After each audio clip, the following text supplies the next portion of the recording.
Hello everyone. तो आज पांचवा दिन हमारे इस मॉक टेस्ट की सीरीज का। तो शुरू करते हैं। सबसे पहला क्वेश्चन है, the light and dark colour bands are visible इन।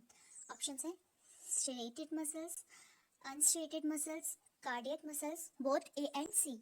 तो क्या होगा, लाइट और डार्क कलर के जो बैंड्स होते हैं वो कहाँ पे विजिबल होते हैं, कौन से टाइप की मसल्स में होते हैं? स्ट्रेटेड मसल्स में होते हैं, अनस्ट्रेटेड मसल्स में होते हैं, कार्डियक मसल्स में होते हैं, या स्ट्रेटेड और कार्डियक दोनों में होते हैं? तो आप ऑप्शंस को जल्दी से सेलेक्ट कर लीजिए। इसका सही आंसर होता है ए और सी दोनों। स्ट्रेटेड को यहाँ पे दिखाई दे रहा है ए बैंड और आई बैंड, ये दोनों क्या है, ये दोनों ही हमारे डार्क और लाइट कलर है। ठीक है, डार्क एंड लाइट बैंड है। अब इसमें से डार्क कौन सा है और लाइट कौन सा है? तो हमको पता है जो आई होता है, ये जो आई बैंड है, यहाँ पे क्या है, हमको लाइट कलर देखने के लिए मिल रहा है, तो ये लाइट बैंड बनाते हैं। ठीक है, लाइट बैंड बनाते हैं। उसके बाद जो ये ए है, ये क्या बनाएंगे, ये डार्क बैंड्स बनाएंगे। ठीक है, तो जो स्ट्रेटेड मसल्स होते हैं इनको स्केलेटल मसल्स भी बोलते हैं, ये हमको पता ही है। तो अब कैसे होते हैं ये, इसमें अपीयरेंस जो होती है इनकी वो स्ट्राइप्ड होती है। ठीक है, और क्या होता है, सेक्रोमर्स में जो मतलब और इनका जो अपीयरेंस होता है वो क्या होता है, सेक्रोमर्स की ऑर्गेनाइजेशन की वजह से, रिपीटेड यूनिट्स जो होती हैं मसल फाइबर के अंदर, उनकी वजह से ये स्ट्रेटेड होते हैं। बैंड्स दोनों होते हैं इनमें, ए और आई बैंड, यानी डार्क बैंड्स और लाइट बैंड्स। अब जो डार्क बैंड है यानी ए बैंड, उसमें क्या होंगे, थिक फिलामेंट होंगे यानी मायोसिन, और आई बैंड्स इसमें लाइट बैंड होते हैं जो कि थिन फिलामेंट होंगे, एक्टिन के। तो अब फंक्शन में हमें पता है कि क्या होता है, स्केलेटल मसल्स किसके लिए होता है, जो भी वॉलेंटरी मूवमेंट होता है बोन से या टेंडन से जो अटैच रहता है, उसके लिए ये क्या होता है, रिस्पॉन्सिबल होता है। उसके बाद ठीक है, स्ट्रेटेड मसल्स और कार्डियक मसल्स का अपीयरेंस सेम होता है, फंक्शन में अलग होते हैं। स्ट्रेटेड मसल्स क्या होता है, वॉलेंटरी मूवमेंट जितना भी होता है बोन्स और टेंडन से अटैच, उसमें क्या करता है, रिस्पॉन्सिबल होता है। और कार्डियक मसल्स किसके लिए होते हैं, जो भी रिदमिक जो हमारा कॉन्ट्रैक्शन होता है हार्ट का, उसके लिए। ठीक है, तो क्या होता है, जब हमारा जो बैंड्स हैं वो किसके लिए बनते हैं, एक्टिन और मायोसिन की वजह से। ठीक है, प्रोटीन का अरेंजमेंट होता है ना, एक्टिन मायोसिन प्रोटीन है। ठीक है, सेक्रोमेर्स में इसका क्या होगा, अरेंजमेंट होगा। ठीक है, एक रिपीटिशन देखने को लिए मिलता है। ठीक है, पैटर्न, इसकी वजह से जब रिपीटिशन होता है तो ये पैटर्न बनते हैं, डार्क बैंड और लाइट बैंड तब बनते हैं। ठीक है, तो अगला है, Schwann cells and node of Renwier are found in chondroblast, osteoblast, gland cell या nerve tissue। सबसे इजी क्वेश्चन इस पूरी मॉक टेस्ट की सीरीज का मेरे ख्याल से ये होना चाहिए। बताइए जल्दी से, Schwann cells and node of Renwier are found in।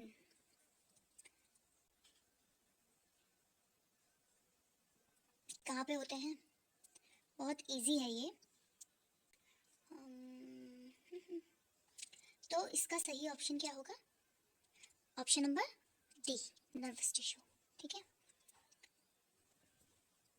ये देखिए, सचवान सेल्स क्या होते हैं, ये एक टाइप के जिलियाल मतलब ग्लियल सेल्स भी बोल सकते हैं इसे, जिलियाल कुछ लोग प्रोनाउंस करते हैं।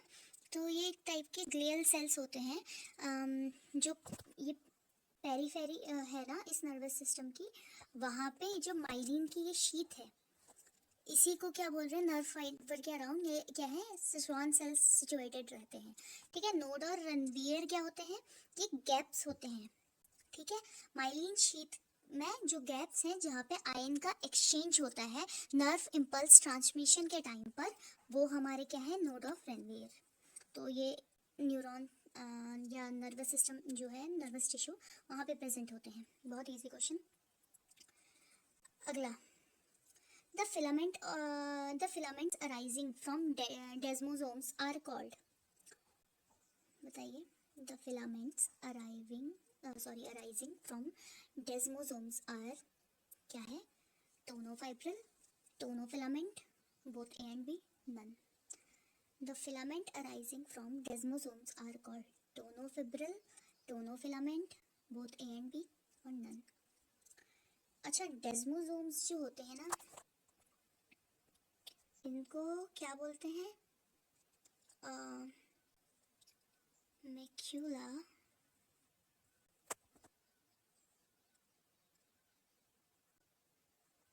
एडेरेंस, ठीक है। जो डेस्मोसोम्स होते हैं इनको मैक्यूला एडेरेंस भी बोलते हैं। ये क्या होते हैं? एनिमल सेल्स के टाइप के ही होते हैं, ठीक है। मतलब एनिमल सेल्स होते हैं एक टाइप से। और क्या करते हैं ये? Cell to cell intracellular junctions, मतलब cell to cell intracellular junction जो कनेक्ट करते हैं जो एजेक्टिंग सेल्स होते हैं टिश्यू में, ठीक है। जिसकी वजह से क्या होता है? स्ट्रेस एक टाइप से बोल सकते हैं, ठीक है। तो सही आंसर क्या है? टोनो फिलामेंट, ठीक है। यहाँ पे हमको देखने के लिए मिल रहा है ये जो इंटरमीडिएट फिलामेंट है ना, यहाँ पे जो ये केराटिन का बना है, यही क्या होते हैं? टोनो फिलामेंट होते हैं ये, ठीक है। एनिमल टिश्यूज जैसे कि cardiac muscle tissue, bladder tissue, gastrointestinal mucosa, epithelial tissue या आउटर स्किन, यहाँ सब देखने के लिए मिलते हैं। और ये कहाँ होता है? स्क्वेमोशियल एपिथेलियल सेल की जो लाइनिंग होती है बॉडी पार्ट्स में, जैसे हार्ट, ब्लड वेसल हो गई, या ईसोफेगस हो गया, यहाँ देखने के लिए मिलते हैं। जो टोनोफिब्रिल्स होते हैं ये प्रोटीन के फाइब्रिल्स होते हैं। हमने बोला ना ये केराटिन एक टाइप का प्रोटीन ही तो है। तो क्या होता है? ये प्रोटीन के फिब्रिल्स होते हैं जो साइटोप्लाज्मिक साइड है जो है इसकी, सॉरी, यहाँ पे ये क्या है? प्रेजेंट होते हैं, ठीक है। जो डेस्मोसोम की साइटोप्लाज्मिक साइड है एपिथेलियल सेल के बीच में, ठीक है, वहाँ पे प्रेजेंट है। और ये टोनो फिलामेंट जो है, अब वो टोनो फिलामेंट जो होते हैं वो क्या होते हैं? केराटिनियस इंटरमीडिएट फिलामेंट होते हैं, जो क्या करेंगे? कंबाइन करेंगे बंडल्स को, जिसकी वजह से टोनो फिब्रिल्स क्या होते हैं? बनते हैं, ठीक है ना। अगला है, अगला क्वेश्चन है, schneiderian membrane is found in, schneiderian membrane is found in trachea, nasal passage, Bowman's capsule, loop of Henle. कहाँ होता है ये भी बहुत इजी क्वेश्चन है होने के लिए, नीट में भी शायद ये देखने के लिए मिला है एक दो बार। तो क्या होगा सही आंसर? क्या होगा? तो इसका सही आंसर क्या है? इसका है कि ये नेसल जो चैम्बर होता है ना, वहाँ पे ये मतलब प्रेजेंट रहते हैं, वहाँ पे पाए जाते हैं, ठीक है। जो हमारा स्मेल के लिए रिस्पॉन्सिबल होते हैं, ये जो भी ऑल्फैक्टरी रिसेप्टर की तरह काम करते हैं, हमें पता है। तो नेसल पैसेज हो गया, ये देखिए, ये जो पूरी मेम्ब्रेन है ये स्कैंडेरियन मेम्ब्रेन है, ठीक है। स्कैंडेरियन मेम्ब्रेन है ये, जो कहाँ है? नेसल पैसेज में पाई जाती है, ठीक है। हमने बोला क्या है? स्मेल रिसेप्टर या ओल्फैक्टरी रिसेप्टर के लिए होती है। और ये जो मेम्ब्रेनियस लाइनिंग होती है ना, मतलब साइनल कैविटी में जो मेम्ब्रेनस लाइनिंग होती है वो होती है, और इसमें ही म्यूकस का जो है प्रोडक्शन होता है, जिसकी वजह से जो पार्टिकल्स या पैथोजन है उसको ट्रैप किया जा सकता है। अगला है fifth, the major protein of the connective tissue is, major protein of connective tissue is, ये बहुत इजी है, ठीक है। ऑप्शन है मायोसिन, कोलेजन, केराटिन, मेलानिन, ठीक है। क्या होगा? Major protein of connective tissue is myosin, collagen, keratin, melanin. सही आंसर क्या होगा? बहुत इजी है ये। इसका सही आंसर होगा कोलेजन, बी, ठीक है। ये क्या होता है? प्राइमरी स्ट्रक्चरल प्रोटीन होते हैं कनेक्टिव टिश्यू में, ठीक है। जो टेंसाइल स्ट्रेंथ होती है, इलास्टिसिटी होती है टिश्यूज की, स्किन्स में, टेंडन्स में या लिगामेंट में, इसी की वजह से होती है। देखो यहाँ पे देखने के लिए मिल रहा है कनेक्टिव टिश्यू है ये, किस किस से बनी है? ये फिब्रोब्लास्ट है यहाँ पे प्रेजेंट, ये इलास्टिन की फाइबर है, ये केलोजन की फाइबर है, ठीक है। मोस्टली केलोजन की फाइबर से बना होता है। और केलोजन कहाँ कहाँ पाया जाता है? नेल्स में होता है, बोन्स में होता है, कार्टिलेज में होता है, ठीक है। हर जगह, मतलब हर नहीं, ज़्यादातर जगह नेल्स हो गए, बोन्स हो गए, कार्टिलेज हो गए, स्किन की स्किन में हो गए, ठीक है, और हेयर में हो गए, यहाँ पाया जाता है। अब स्किन की जो एजिंग होती है वो भी किसकी वजह से होती है? जब कैलोजन धीरे धीरे एज के साथ प्रोडक्शन उसका कम हो जाता है, तो ये क्या होता है? डर्मा डिग्रेडेशन होता है, जिसकी वजह से रिंकल्स आते हैं, ठीक है, झुर्रियाँ आती हैं। अगला है sprain is caused due to stretching of ligament, nerve, muscle, tendon. बहुत इजी है ये, बहुत easy. Sprain is caused due to stretching of ligament, nerve, muscle, tendon. Sprain, पाँव वाँव मुड़ जाता है जब किसी वजह से। लिगामेंट क्या होगा सही यहाँ पे? लिगामेंट यहाँ पे सही होगा, ठीक है।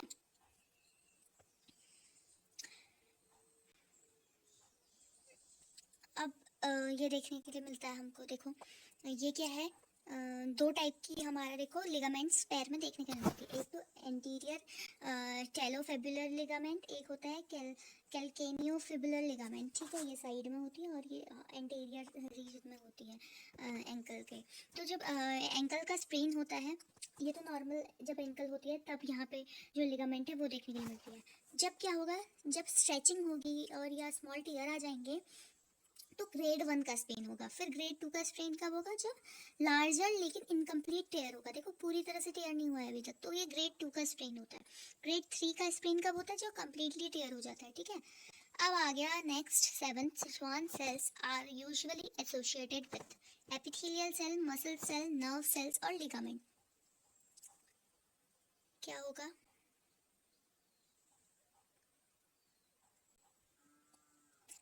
किससे एसोसिएटेड रहते हैं ये? तो नर्व सेल्स से, ठीक है। राइट ऑप्शन क्या होगा?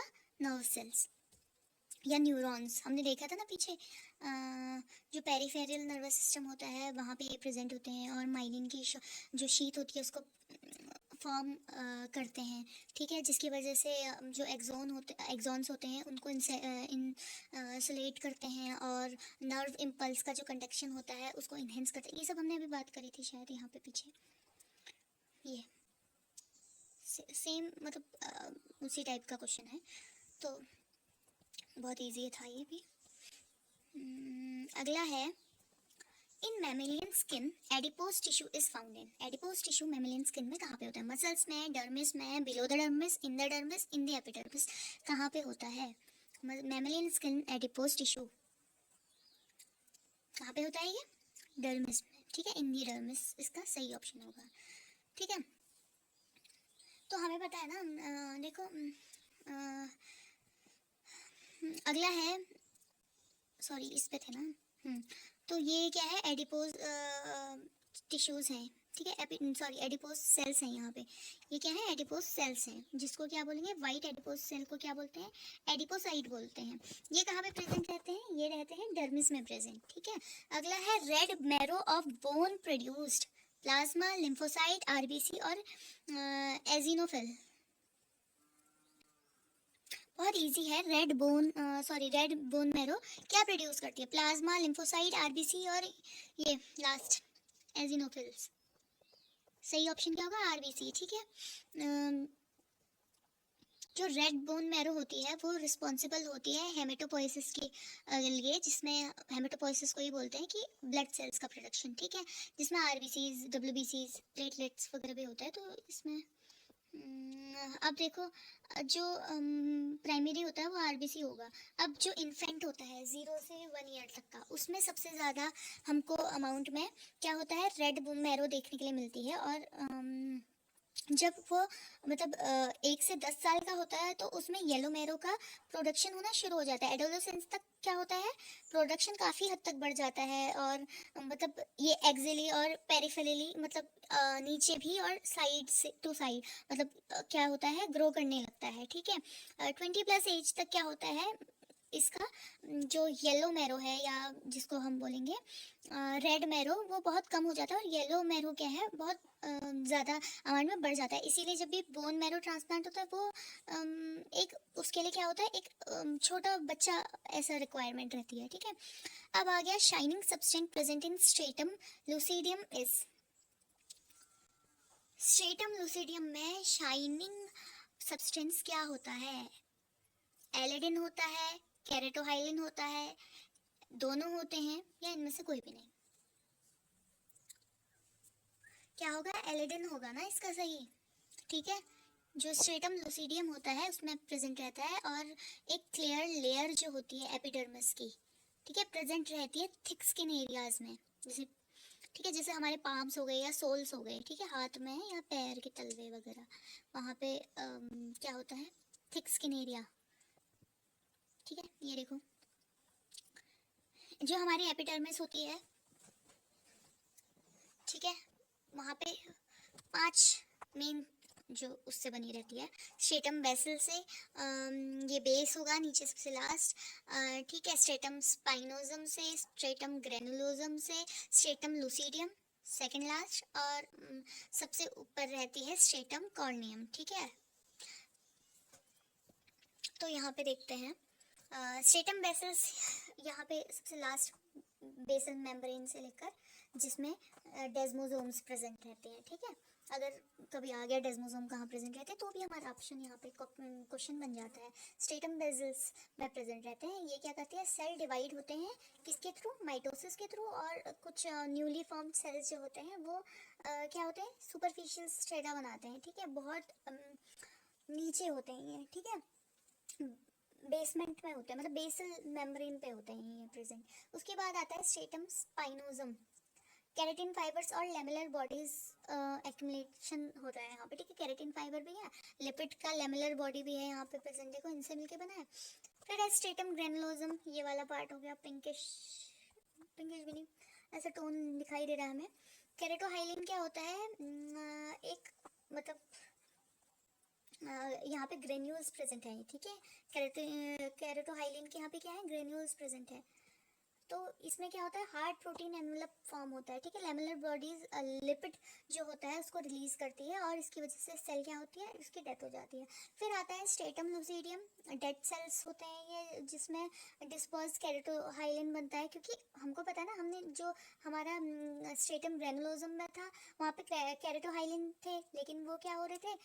यहाँ पे प्रोटीन एनवेलप का फॉर्म कर रहे थे, और लेमुलर बॉडीज रिलीज हो रही थी लिपिड को, और सेल की डेथ हो जा रही थी। तो वो डेड सेल्स जिसमें डिस्पर्स केरेटोहाइलिन है वो स्ट्रेटम लूसिडियम में प्रेजेंट होगा।